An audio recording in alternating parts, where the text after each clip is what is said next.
She saved a stranger on the road. She had no idea who he really was. The sky above Crestwood had been lying all afternoon. It wore the pale, innocent blue of a quiet day while secretly building its fury at the edges. Where the horizon met the flat Texas scrubland, clouds were stacking themselves like dark stones, purple-bellied and heavy with rain. Lina Calloway had noticed them an hour ago, on her way out to the Hadley farm. She had noticed them the way a woman who had survived difficult things notices trouble quietly, without panic, with simply a mental note to move faster on the way home.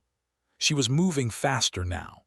Her mare, Biscuit, old and opinionated as ever, needed no encouragement.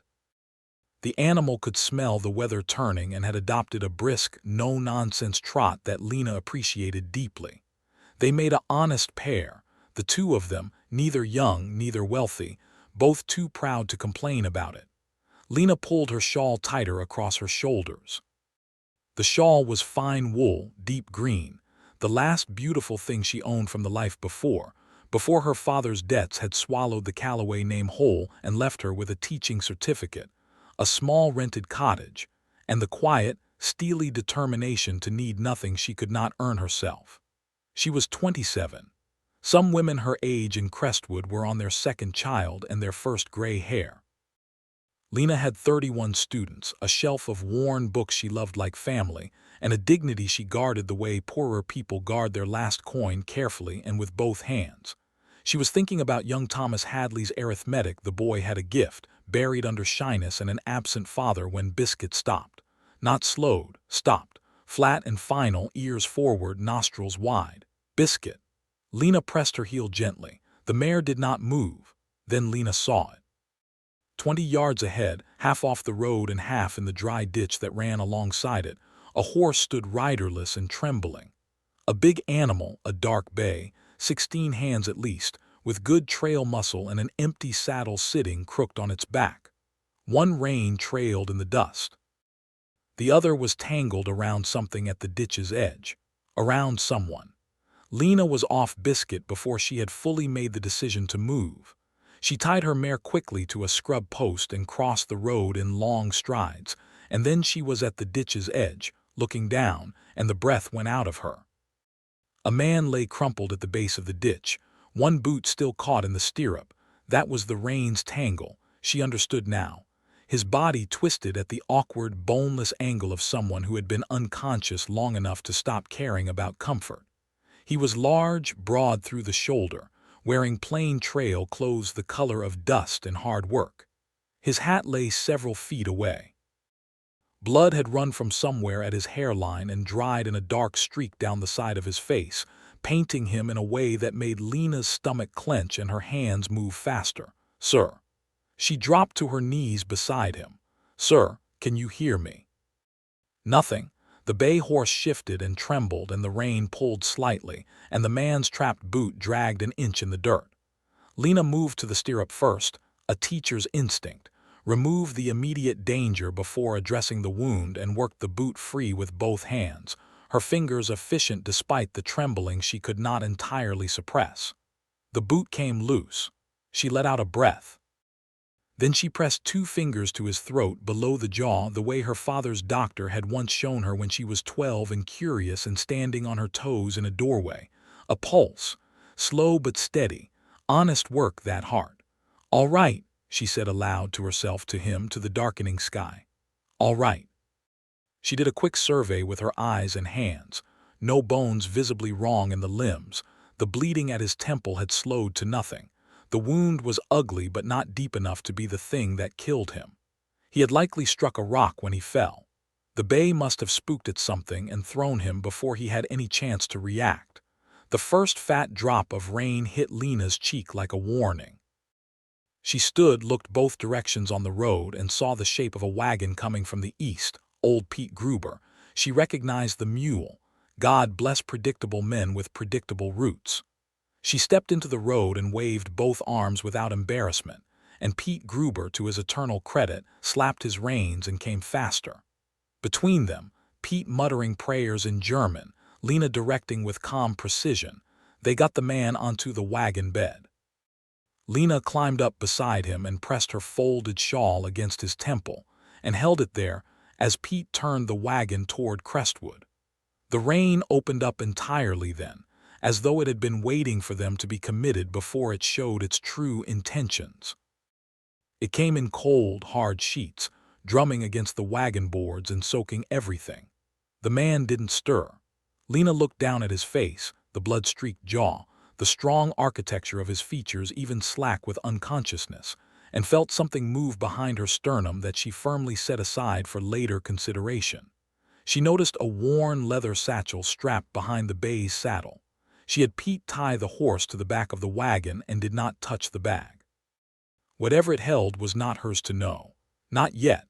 By the time they reached her cottage, and by the time Marta had heated water and Lina had cleaned and dressed the wound by lamplight, the storm had settled into a long, steady rain against the roof. The man stirred once. His eyes didn't open, but his jaw tightened and his lips parted, and what came out was barely a whisper, rough-edged and urgent, like something he had been holding all day. "They'll take Silvergrass," he breathed. "Don't let them." Then he was still again. Lina sat back in her chair, lamp warm on her face, needle and thread set aside, and looked at this stranger in her home. This man with no name and a desperate secret and a heart that kept its steady, stubborn beat. Outside, the Texas rain fell like it meant to go on forever. Inside, without knowing it, everything had already begun to change.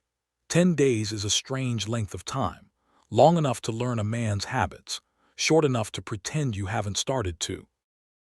Lina learned that Cole, he gave only the one name, offered it on the second morning like something he was lending rather than giving, took his coffee black and his pride blacker. He was awake before her each day, despite having no business being upright, and she would find him attempting some small task around the cottage that his body was not yet ready for. Stacking firewood, mending a broken hinge on the gate. Once, memorably, attempting to re-nail a loose board on the porch step, hammer in one hand, his other arm braced against the railing, jaw set with the particular stubbornness of a man who would rather re-injure himself than ask for assistance. She had stood in the doorway that morning with her arms crossed. "You split that wound open," she said, "and I will charge you for the thread." He had looked up at her. Something moved briefly across his face, surprise maybe at being spoken to that way, and then slowly the corner of his mouth had turned. Not quite a smile, the suggestion of one like the sun behind cloud. "Yes, ma'am," he said. He put the hammer down. That was how it went between them, her sharp, him quiet, both of them stubborn as fence posts and twice as guarded.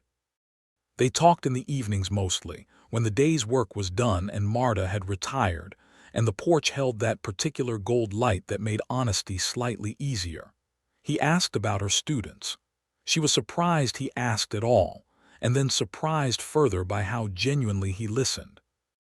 He told her about the land, not any specific land. She would think later, just land in general, the way it breathed in different seasons, the way cattle moved across open plain like slow water finding its level. He spoke about it the way she spoke about books, with love that didn't need to announce itself. She did not ask where he came from. He did not offer it. On the 5th day, she caught him standing at the schoolhouse window during morning lessons. She was conjugating verbs on the chalkboard when she felt the awareness of being watched.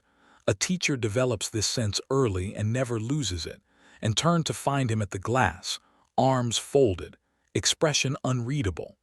Young Thomas Hadley had just worked a problem correctly and was glowing with it. Cole was watching the boy with an expression Lina could not name and filed away carefully. That evening she told him about Thomas. The buried gift, the absent father, the shyness like a coat 2 sizes too large. Cole listened and said nothing for a long moment after. "Every boy like that needs one person who sees it," he said finally.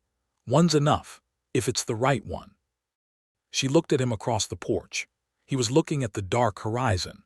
She did not ask what he meant. She thought she understood. Deputy Raines rode into Crestwood on the 7th day. Lina was at the dry goods store when he came, a lean man with flat eyes and a badge worn slightly too prominently. He was asking questions in the particular casual way of men who are not casual at all. Had anyone seen a large man, dark-haired, trail clothes, possibly injured, possibly carrying a leather satchel? Pearl, the seamstress, was already leaning forward with the delighted expression of someone about to be useful.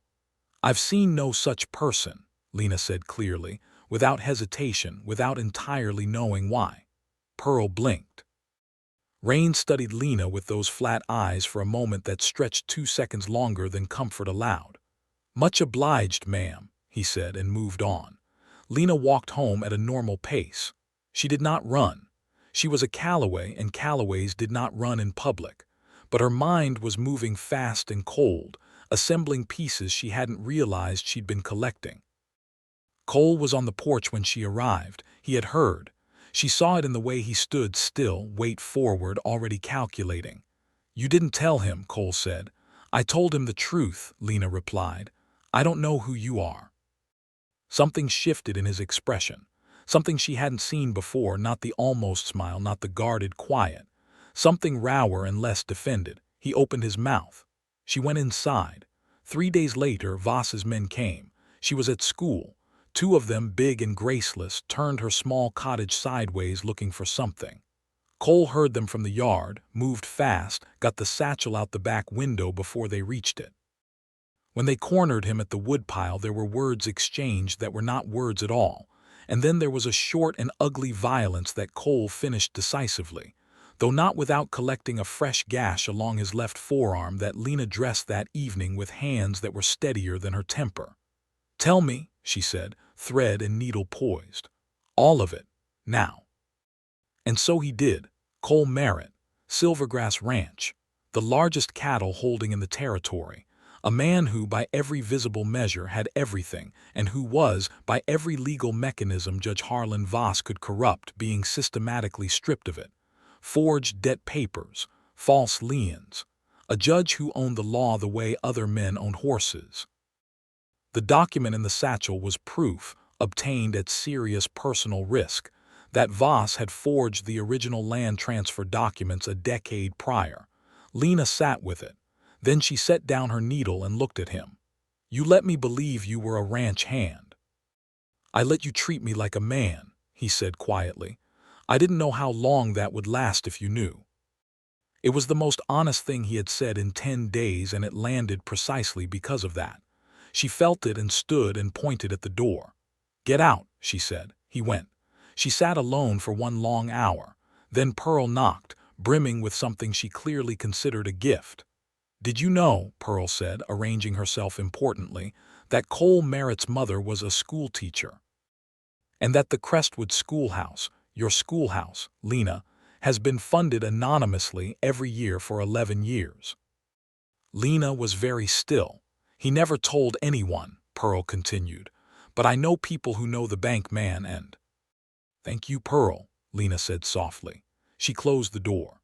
She stood with her back against it in the dark of her cottage, the cottage she could afford because of a salary funded by a man who had lost his mother young and never stopped honoring her, and felt her pride shift on its foundation like a structure discovering it had been built on different ground than it thought.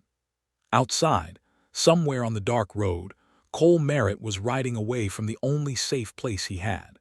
She looked at the satchel on her table.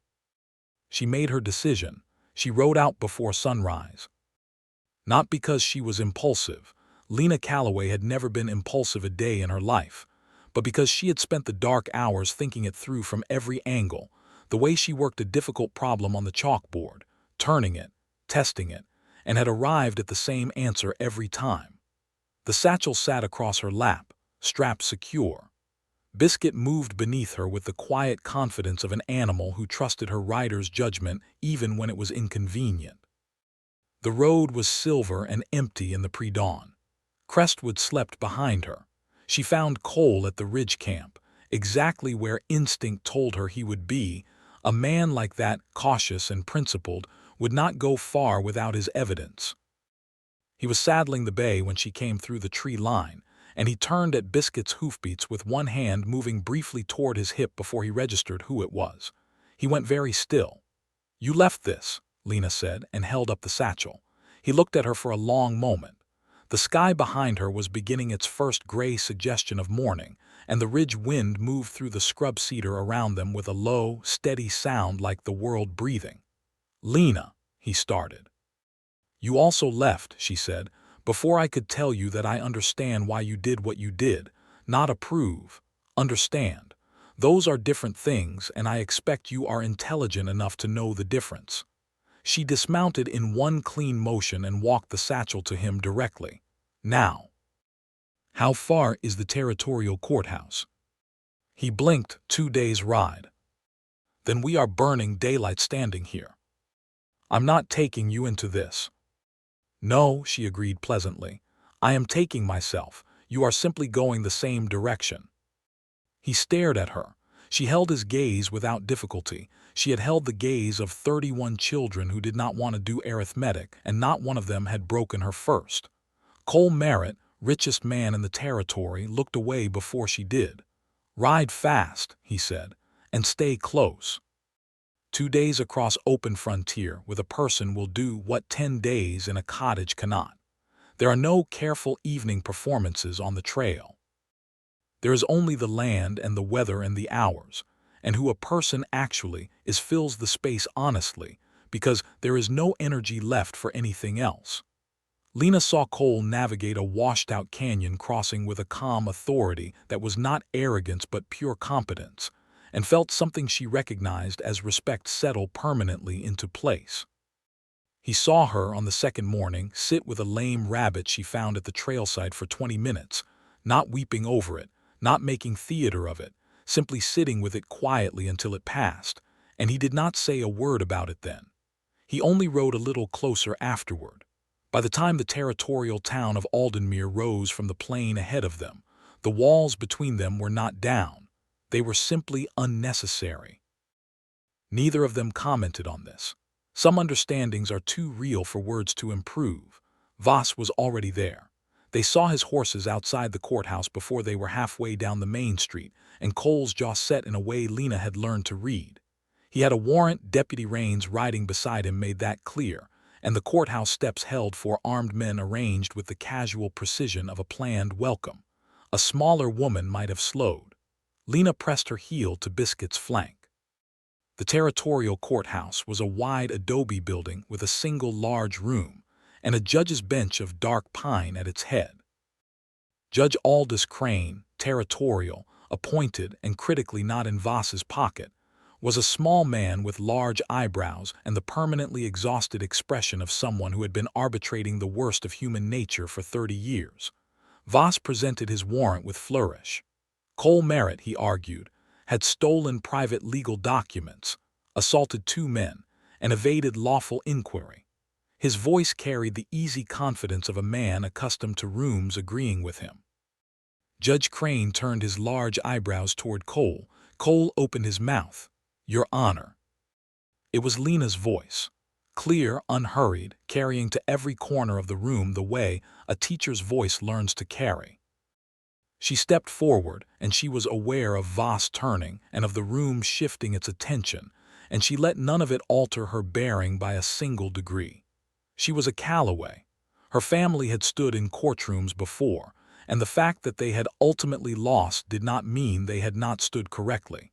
She presented the document. She laid before Judge Crane in precise and ordered language the chain of evidence, the original land transfer, the inconsistencies in the recorded dates, the signature discrepancies that a person trained to read carefully, as teachers are, could identify without difficulty. She cited territorial land statutes her father had made her memorize as a girl in a different life, when the law had seemed like something worth knowing. The room was very quiet. Voss began to speak twice and stopped both times. Judge Crane examined the document for 4 long minutes.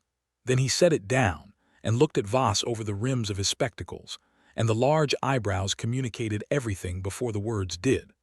Harlan Voss was taken into custody on the courthouse steps while his own armed men stood uncertain and ultimately useless, as corrupt power tends to become once its legal cover is removed. Cole's land was formally cleared before noon. Outside, the Aldenmere street was bright and warm. the kind of Texas afternoon that makes the whole difficult country seem worth it. Cole stood beside her on the courthouse steps and said nothing for long enough that Lina looked at him sideways. He was not a man who lost his words. She had established that over 12 days and 200 miles, he had lost his words. "Cole," she said gently, "you saved my life twice," he said. "Once on that road." He paused. "Once in there. You were doing well enough on your own." "I wasn't," he said simply. "No performance in it. Just the plain truth of a man who had been carrying too much alone for too long. Lina, I have a ranch that needs a woman who isn't afraid of hard land and honest work. I have 11 years of anonymous donations to a schoolhouse that I am no longer willing to be anonymous about." He stopped, looked at her directly. "I have nothing to offer you that you cannot provide yourself. I know that. I'm asking anyway." It was not poetry. It was better than poetry. It was true.